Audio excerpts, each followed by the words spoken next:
الحمد لله نحمده ونستعينه ونستغفره ونؤمن به ونتوكل عليه ونعوذ بالله من شرور أنفسنا ومن سيئات أعمالنا من يهده الله فلا مضل له ومن يضلل فلا هادي له ونشهد أن لا إله إلا الله وحده لا شريك له أما بعد فأعوذ بالله من الشيطان الرجيم بسم الله الرحمن الرحيم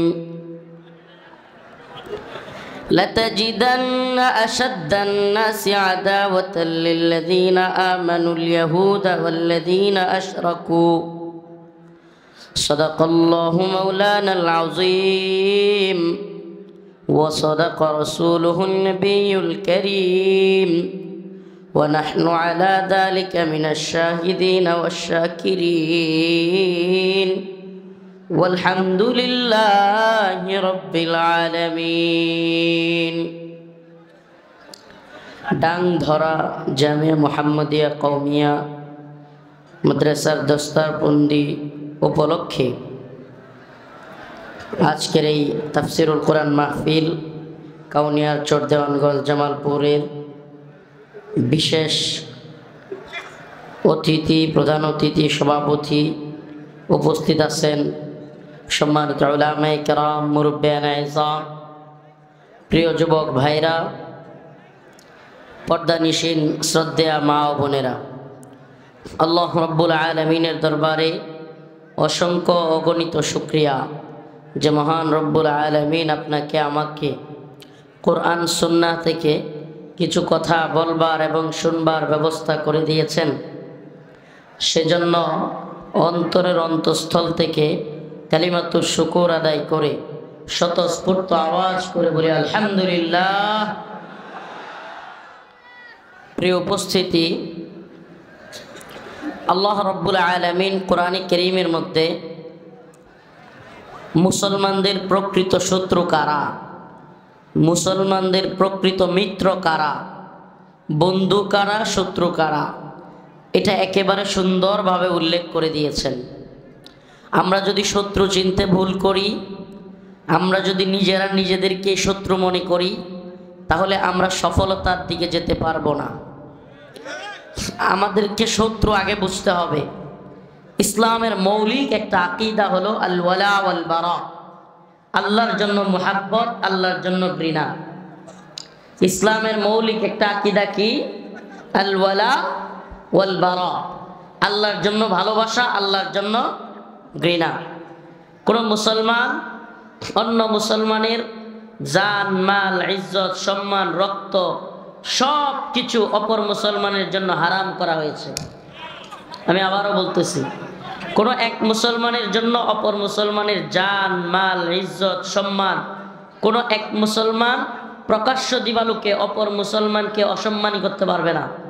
বাজারে গিয়ে হেয় প্রতিপন্ন করতে পারবে না। বাজারে গিয়ে কিংবা জনসম্মুখে তাকে কটু কথা বলতে পারবে না, গালি দিতে পারবে না, হুমকি ধমকি দিতে পারবে না। কোনো এক মুসলমান অপর মুসলমানের রক্ত জড়াতে পারবে না।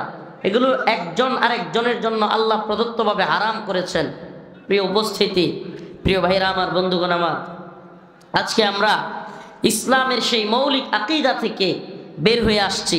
আজকে আমরা ইসলামের সেই মৌলিক কথা সেটা আমরা অনুধাবন করতেছি না, যেখানে আল্লাহ রাব্বুল আলামিন সুস্পষ্ট বলতেছেন, ইন্না সালাতি ওয়া নুসুকি ওয়া মাহইয়ায়া ওয়া মামাতি লিল্লাহি রাব্বিল আলামিন।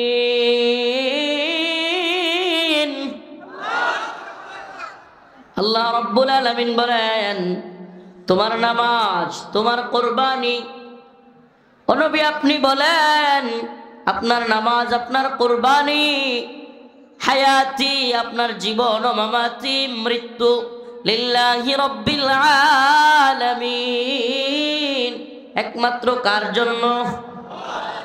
কথা বলেন, একমাত্র কার জন্য?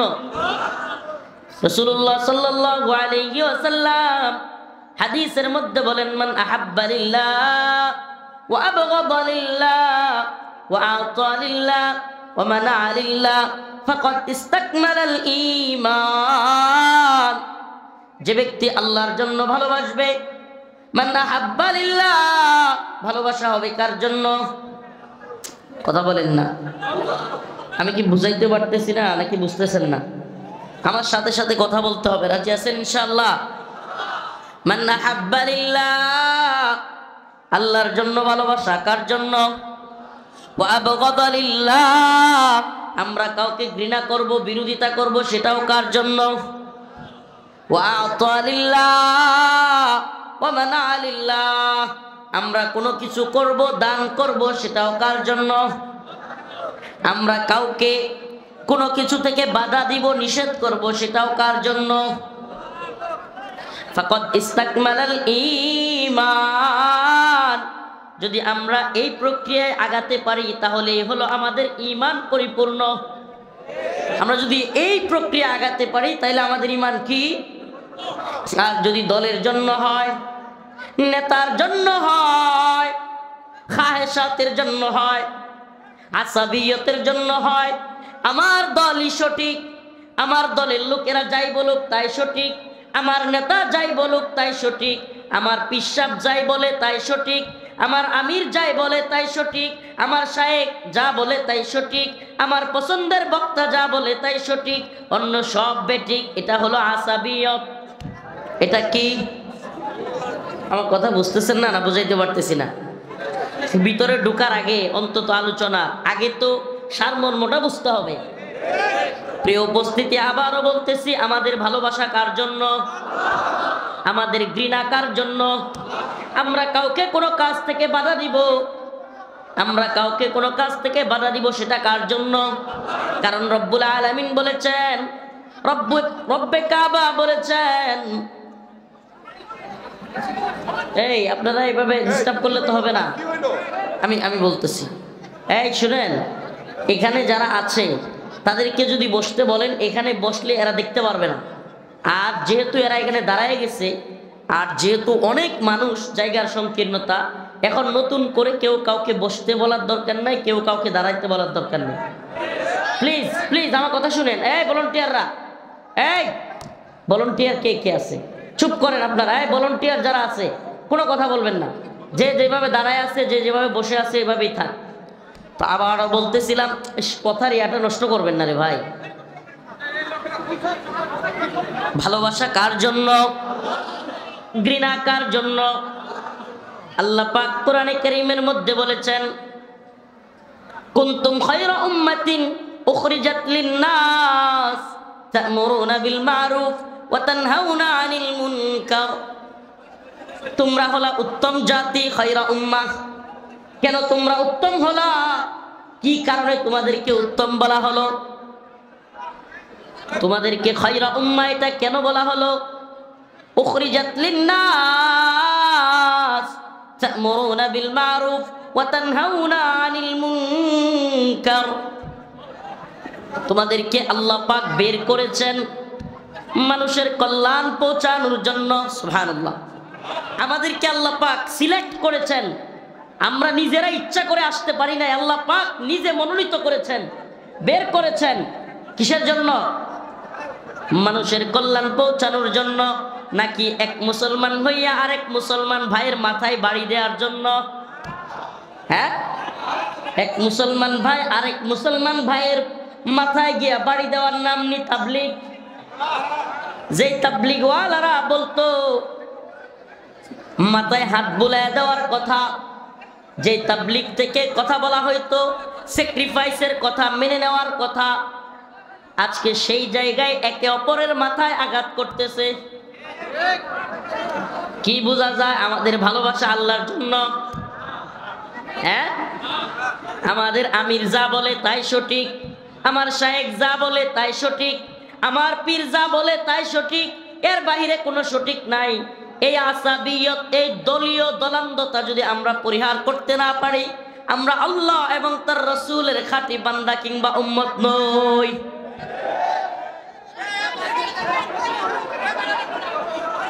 কি আশ্চর্য রে!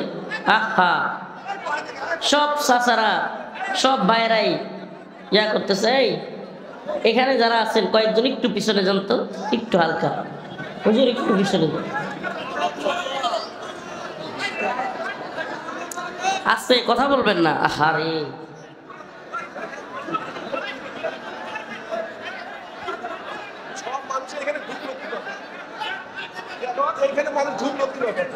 আপনারা ঝগড়া করতে থাকেন, তাহলে আমি মাইক ছেড়ে দিয়ে চলে যাই। কিভাবে সম্ভব এটা? কথা 10-15 মিনিট চলে যাচ্ছে, এখনো আপনারা আওয়াজটা বন্ধ করতেছেন না। এটা কি আশ্চর্য রে ভাই! দেখা কি ফরজ নাকি? দেখতেই হবে। কথা তো শুনতেছে, কথা তো শোনাই যাচ্ছে। হয়েছে তো, এবার হয়েছে। দয়া করে এবার চুপ থাকেন। কুনতুম খায়রা উম্মাতিন উখরিজাত লিন-নাস তা'মুরুনা বিল মা'রুফ ওয়া তানহাউনা আনিল মুনকার।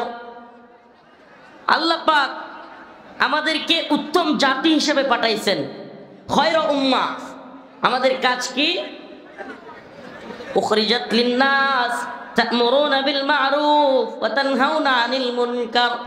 আমরা সৎ কাজের আদেশ করব, অসৎ কাজ হতে নিষেধ করব। সৎ কাজে কি করব? আদেশ করব, অসৎ কাজ হতে। আচ্ছা, আমাকে বলেন, আমরা কি আমাদের দায়িত্বটা সঠিকভাবে পালন করতেছি?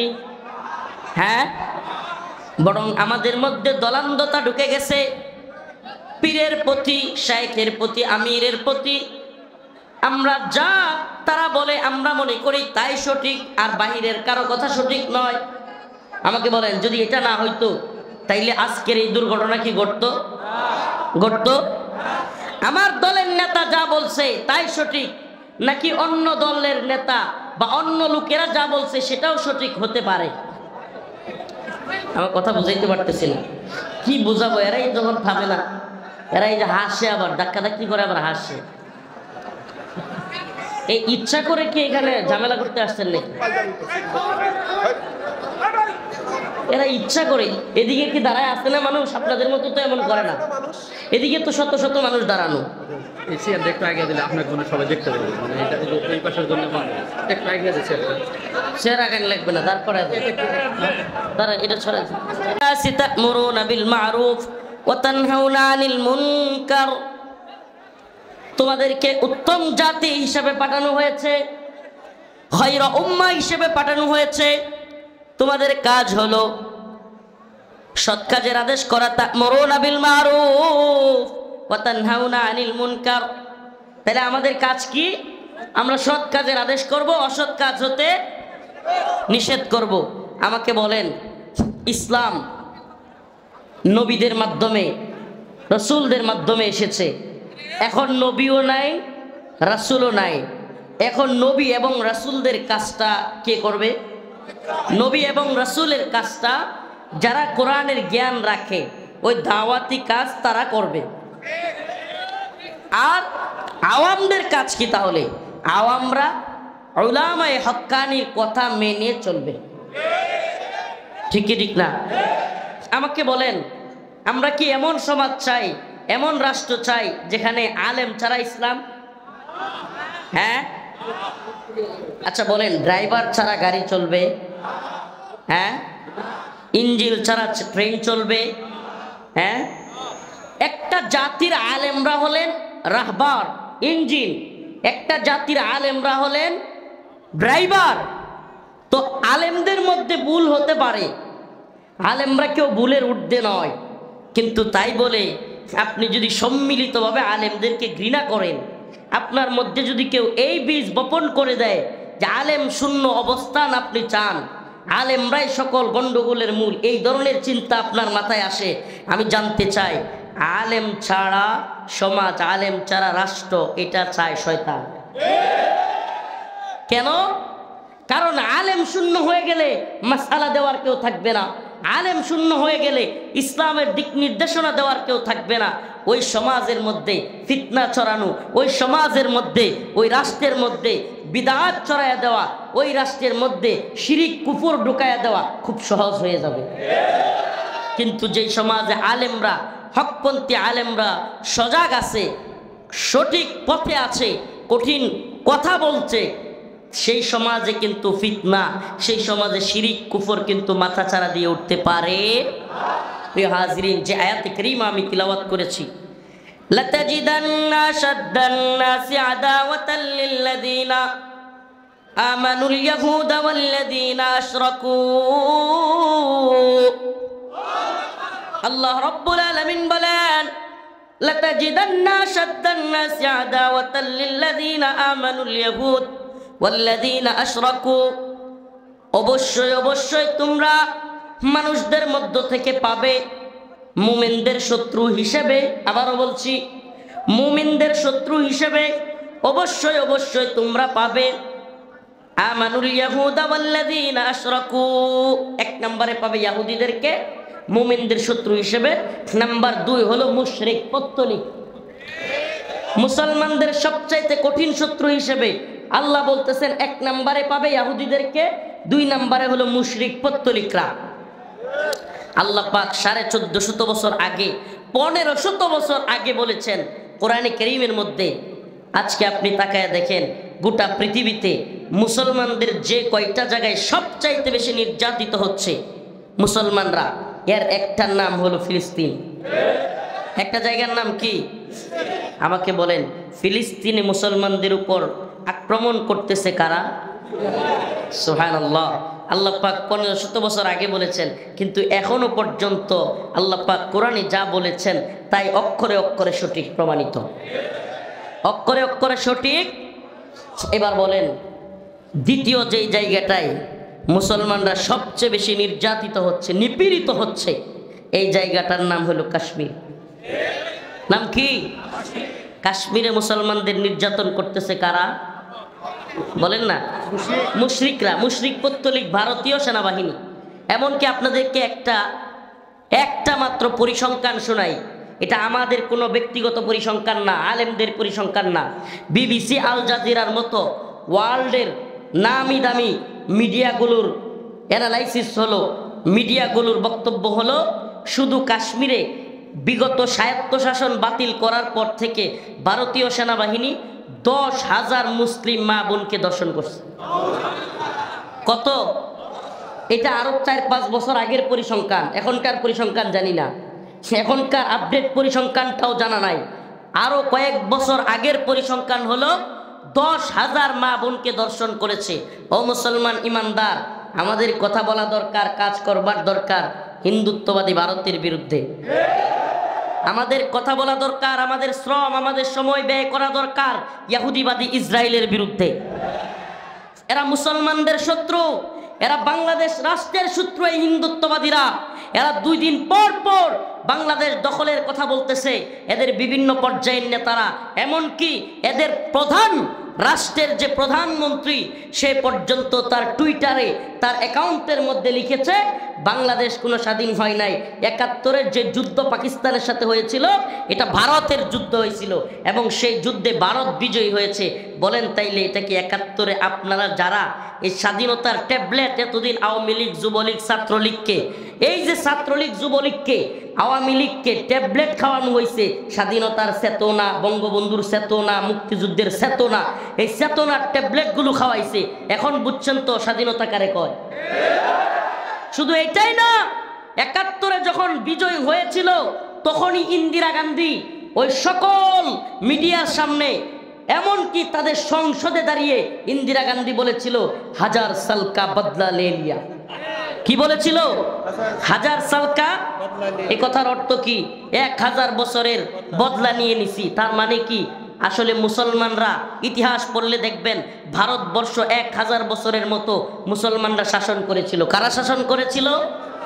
মুসলমানদের শাসন থেকে ওই যে তারা মুক্তি পেয়েছে, অর্থাৎ তারা যে মুসলমানদেরকে হটাইতে পারছে, তারা যে হিন্দুত্ববাদী শাসন কায়েম করতে পারছে ভারতবর্ষে, এমনকি হিন্দুত্ববাদী শাসনের এক পর্যায়ে পাকিস্তানকে তারা, পাকিস্তান যেহেতু মুসলিম কান্ট্রি, বাংলাদেশের সাথে যুদ্ধে তারা হারায় দিছে। এজন্য তাদের বক্তব্য হলো এই যুদ্ধে মুসলমানরা পরাজিত, হিন্দুরা বিজয়ী। তাইলে আমাদের আওয়ামী লীগ, ছাত্রলীগ, যুবলীগ যারা এই ৭১-এর স্বাধীনতা যুদ্ধ নিয়ে চিল্লায়, তাদেরকে আমরা বলতে চাই, তাইলে হিন্দুদের বিজয় কি তোমাদের বিজয়? মুসলমান মুসলমান দুইটা দেশ, বাংলাদেশ পাকিস্তান, আমি অস্বীকার করছি না পাকিস্তানের সেই সময়ের সেনাবাহিনী কিংবা বুট্টুর বাহিনী এদেশের মানুষদের উপর নির্যাতন করে নাই, নিপীড়ন করে নাই, জুলুম করে নাই, এটা আমি অস্বীকার করতেছি না। কিন্তু মুসলমান মুসলমান দুইটা রাষ্ট্রকে যুদ্ধে লাগাইয়া দিয়া নিজেদের বিজয় ঘোষণা করা ভারতকে খুশি করবার জন্যই ছিল সেই যুদ্ধ। অমুসলমান ইমানদার, ওই শুরু থেকে আমি যে সূচনা বক্তব্য দিয়েছিলাম সেখান থেকে এখন পর্যন্ত আমি যে কথাটা আপনাদের কাছে বোঝানোর চেষ্টা করতেছি, অমুসলমান ইমানদার, আপনার আমার শত্রু, প্রকৃত প্রধান শত্রু এটা আতিরা নয়, আপনার আমার প্রধানতম শত্রু চরমুনাইওয়ালারা নয়, আপনার আমার প্রধান শত্রু জামাতওয়ালারা নয়, আর এক মুসলমান তো অপর মুসলমানের ভাই, এটা আল্লাহ বলেছেন ইন্নামাল মুমিনুনা ইখওয়া, ইন্নামাল মুমিনুনা। ও মুসলমান ইমানদার, কষ্টের সাথে দুঃখের সাথে বলতে হয়, আফসোস এবং পরিতাপের সাথে বলতে হয়, আজকেও যশোর সীমান্তে মুসলিম ৩ জনকে বিএসএফ ধরে নিয়ে গিয়ে হত্যা করেছে। কয়জন? এটা আমার কথা নয়, মিডিয়ার কথা, খবর নিয়ে দেখেন। ৩ জন মুসলমানকে বিএসএফ ভারতীয় বাহিনী মুসলমানদের বাংলাদেশে আইসা হত্যা করেছে, ৩ জনকে হত্যা করেছে। ২ দিন পর পর সীমান্তে হত্যা করতেছে। কঠিন পরিস্থিতি সীমান্তের মধ্যে, এমনকি তাদের হাজার হাজার লোক সীমান্তের কাঁটাতার বেড়া ভেঙে ফেলতে চাচ্ছে। বিএসএফের বাহিনী ভারতীয় সীমান্তে অত্যাধিক বিভিন্ন অস্ত্রশস্ত্র সজ্জিত হয়ে ভারতীয় সীমান্তে বাংলাদেশ দখল করবার নীল নকশা বাস্তবায়ন করতেছে। ওদিকে মায়ানমার সীমান্তে আমরা তো বেখবর, আমরা তো জানি না, ওদিকে মায়ানমার সীমান্তে আরাকান আর্মি সহ বিভিন্ন গ্রুপ বাংলাদেশের বিরুদ্ধে যুদ্ধের পরিস্থিতি তৈরি হচ্ছে। এমনকি বাংলাদেশের বাহিনীও আরাকান আর্মির বিরুদ্ধে ওখানে শক্ত অবস্থানে সীমান্তে পাহারায় আছে। এমন এমন যুদ্ধ পরিস্থিতিতে আমরা মুসলমানে মারামারি শুরু করছি। বড় আফসোসের বিষয়, এই জাহেলগুলোর, যে জাহেলরা আজকে ছাত্র তালিবুল ইলমদেরকে রাতের অন্ধকারে গিয়ে হামলা করলো, আমি তাদের কাছে জানতে চাই এই দেশের প্রতি, উম্মার প্রতি এদের দায়বদ্ধতা কতটুকু আমাকে বলেন। রাত্রি ৩টার সময় আলোচনা হচ্ছে আলেমদের সাথে, কি হবে না হবে, মিটিংয়ে ফাইসালা হবে পরের দিন 11টায়। আপনি রাতের ৩টার সময় ২০,০০০ ৩০,০০০ মানুষ নিয়ে ঢুকে ছাত্রদেরকে পিটায় হত্যা করলেন। এই কি আপনার তাবলীগ? এই কি আপনার দিন? আল্লাহর রাসূল বলেছেন, আল্লাহ পাক বলেছেন কুনতুম খায়রা উম্মাহ, আমরা হলাম উত্তম জাতি। এতদিন তো আমাদেরকে এটাই শিক্ষা দেওয়া হয়েছে যে আমরা তা'মুরুনা বিল মা'রুফ ওয়া তানহাউনা আনিল মুনকার, সৎ কাজে আদেশ করব, অসৎ কাজে নিষেধ করব। এখন আমি নিজেই যদি অসৎ কাজে গিয়া জড়াই, আমি নিজেই যদি অপর মুসলমানের, আপনি কোন যুক্তিতে একজন মুসলমানের মাথায় হাত তুলতে পারবেন? এমন কোন যুক্তি পৃথিবীতে নাই যেখানে রাসূলুল্লাহ সাল্লাল্লাহু আলাইহি ওয়াসাল্লাম বলেছেন একজন মুসলমানকে হত্যা করা পুরো জগৎকে হত্যা করার শামিল, তার কোনো ক্ষমা নাই, কোনো ক্ষমা নাই। আপনি বলেন, আপনি আমাকে বলেন কোন যুক্তিতে নিজের ভাইদের উপর, আপনি বলেন যারা সাদ সাহেবের অনুসারী বলেন কিংবা যারা উলামায়ে কেরামকে অনুসরণ করে, কোন পক্ষকে আপনি কাফের বলতে পারবেন?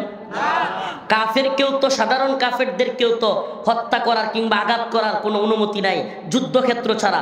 তাহলে আপনি মুসলমানদের উপর কিভাবে আঘাত করলেন? কোন দলিলে? আপনি কোন দলিলে? কোন দলিল আছে আপনার কাছে? আপনি তো আসাবিয়ত করতেছেন, আপনি তো দলের পূজা শুরু করেছেন, আপনি দলান্ধ হয়ে গিয়েছেন, আপনি আপনার পীরের, আপনি আপনার আমিরের পূজা শুরু করেছেন। আপনি ইসলামের মধ্যে কঠিন, আপনার ইসলামের যে কনসেপ্ট এটাই আপনি বুঝতে পারেন নাই, আপনি বুঝেন নাই। আপনি যদি ইসলামের কনসেপ্ট বুঝতেন, ইসলাম বলতেছে ব্যক্তি দল এগুলো ইসলামের দলিল নয়। ব্যক্তি দল ইসলামের কি নয়?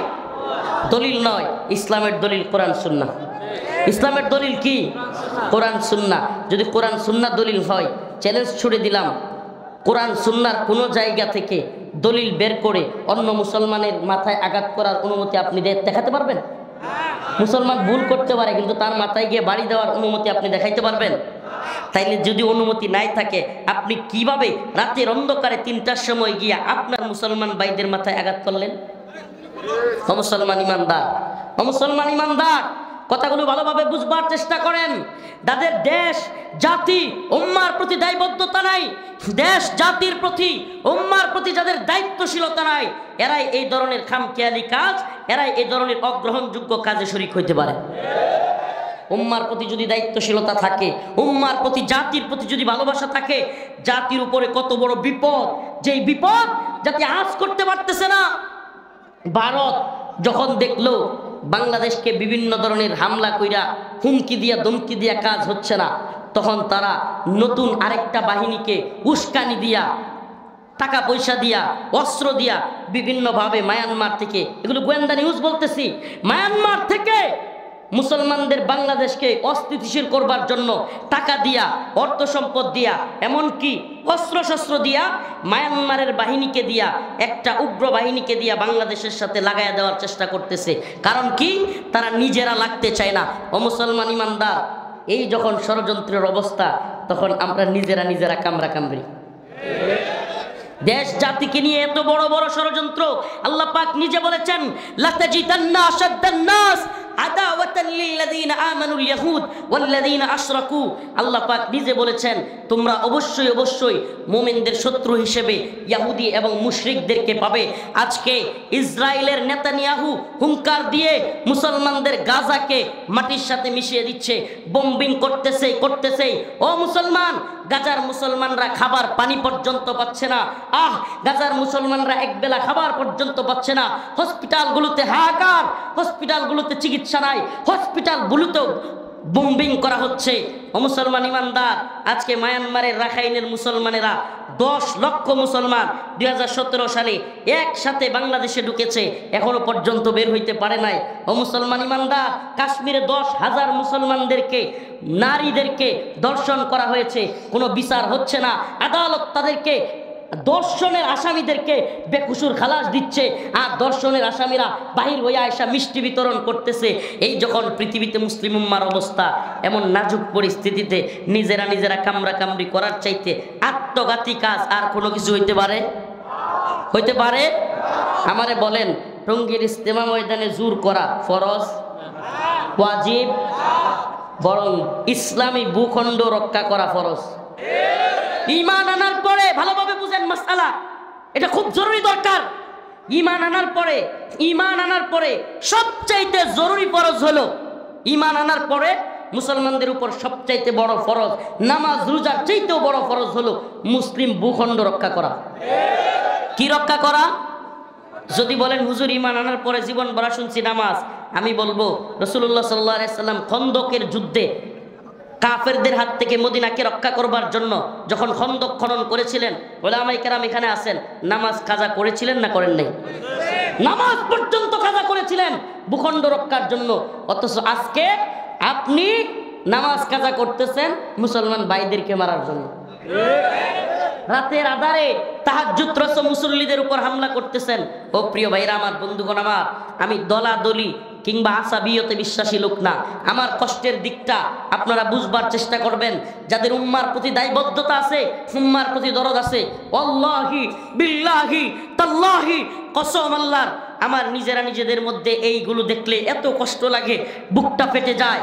যদি এই পুরা ময়দানে যতগুলো মানুষ, সবগুলো যদি সীমান্ত দিয়ে ভারতীয় বাহিনীও ঢুকে, আল্লাহু আকবার, আমি একা প্রয়োজনে দাঁড়ায় যাব শাহাদাতের জন্য, পরোয়া করি না।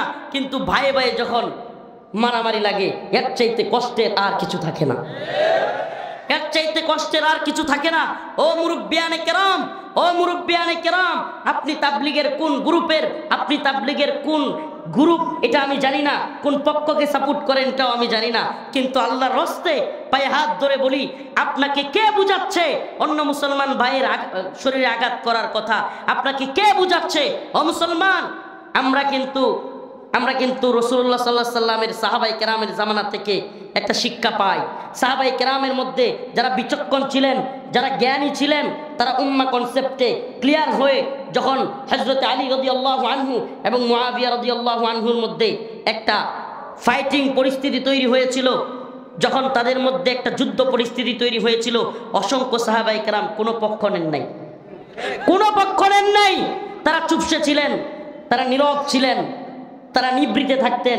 আমি তো বলি, আপনি যদি প্রকৃত পক্ষে দ্বীনের প্রতি ভালোবাসা থাকে, উম্মার প্রতি দরদ থাকে, আপনি অবশ্যই আলেমদের পক্ষে থাকবেন, নতুবা চুপ থাকবেন।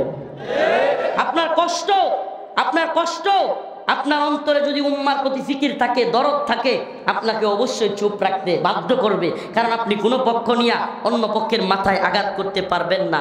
প্রিয় উপস্থিতি, এগুলো শুধু জামালপুরের মুসলমানদের উদ্দেশ্যে বলছি না, ষড়যন্ত্রটা বুঝবার চেষ্টা করেন। ও মুসলমান, এই যে সামনে যে ইউটিউবাররা আছে, এদের মাধ্যমে অনেকের কাছে চলে যাবে।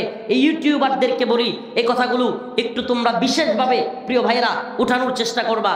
আজকে কয়েকদিন আগে স্বরাষ্ট্র উপদেষ্টা, আইন উপদেষ্টা, এরা কি বলল যে বাংলাদেশে 2009 সালে পিলকানায় যে বিডিআর বিদ্রোহের নামে অনেকগুলো সেনা অফিসারকে হত্যা করা হয়েছে, এটার কোনো তদন্ত কমিশন গঠন হবে না।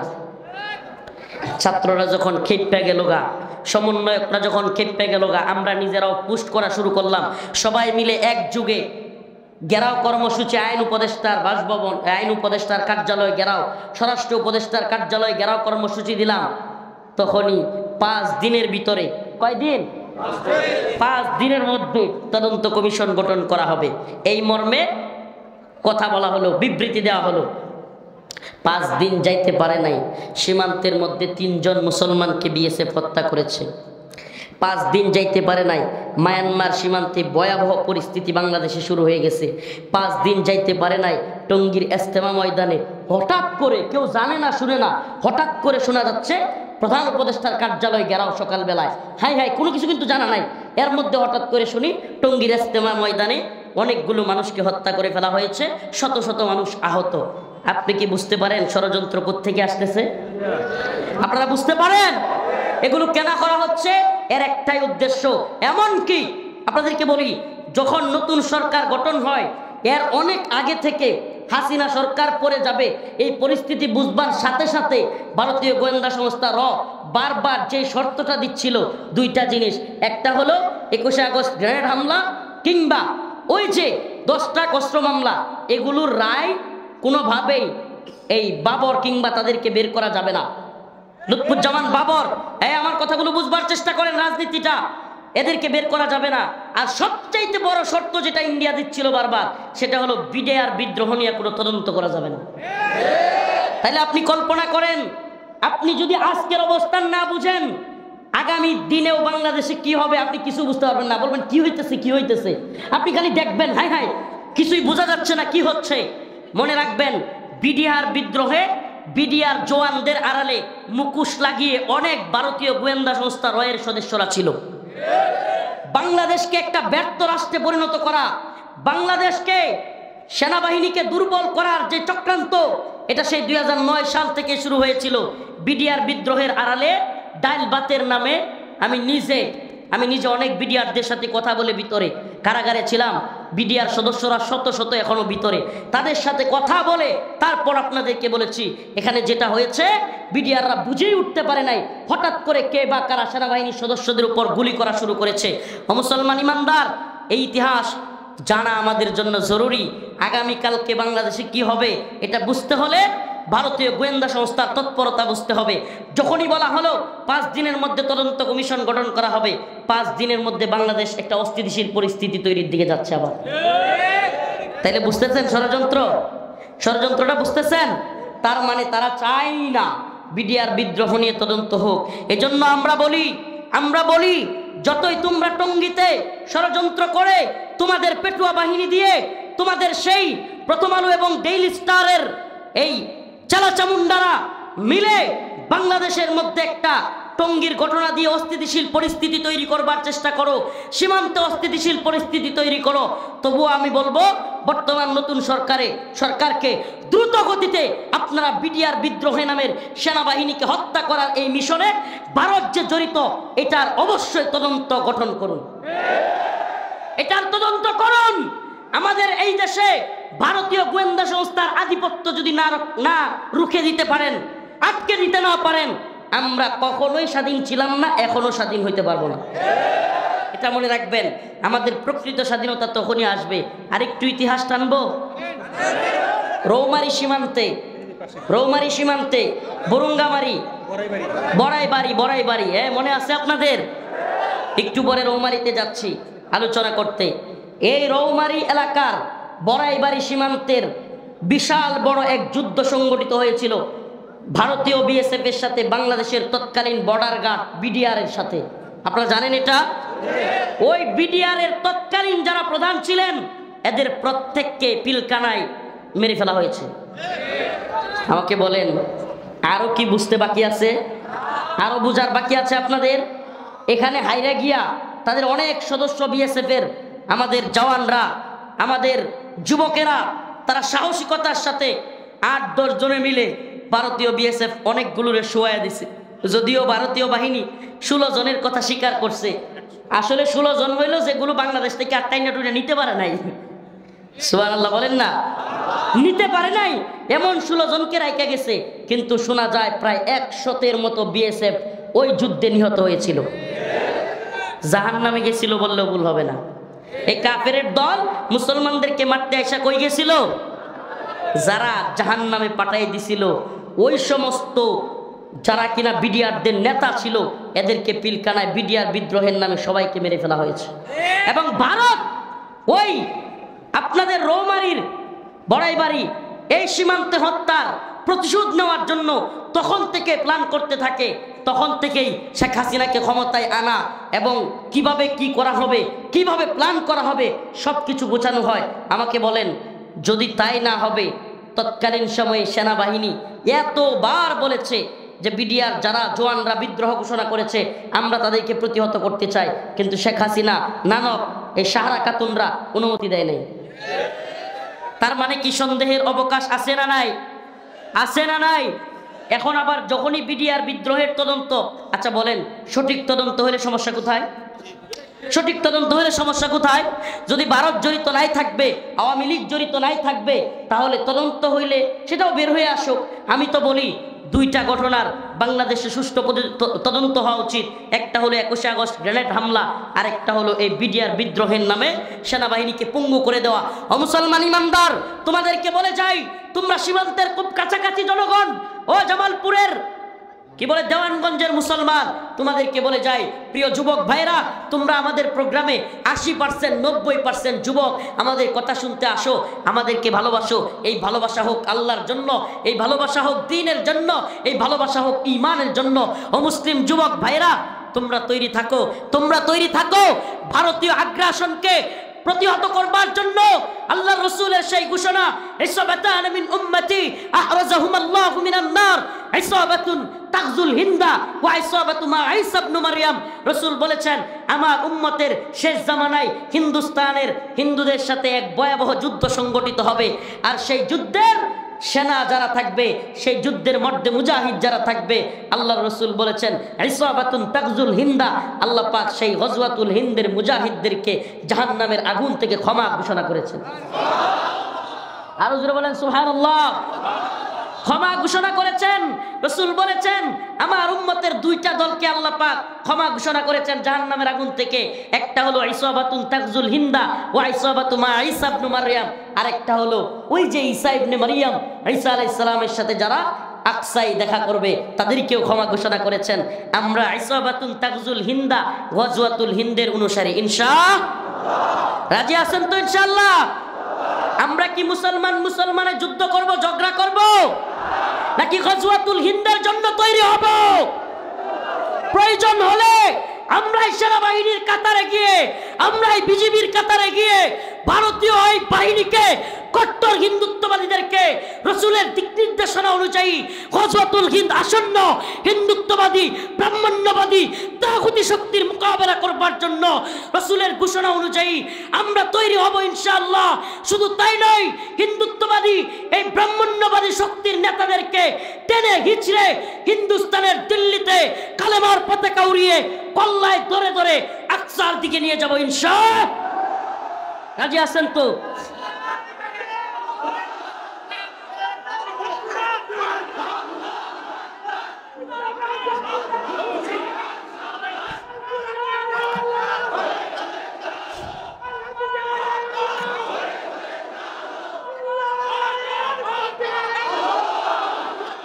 আমাদের কথা একেবারে ক্লিয়ার, আমরা দিল্লিকে পরোয়া করি না, আমরা ইসরায়েলকে পরোয়া করি না, আমরা আমেরিকাকেও পরোয়া করি না।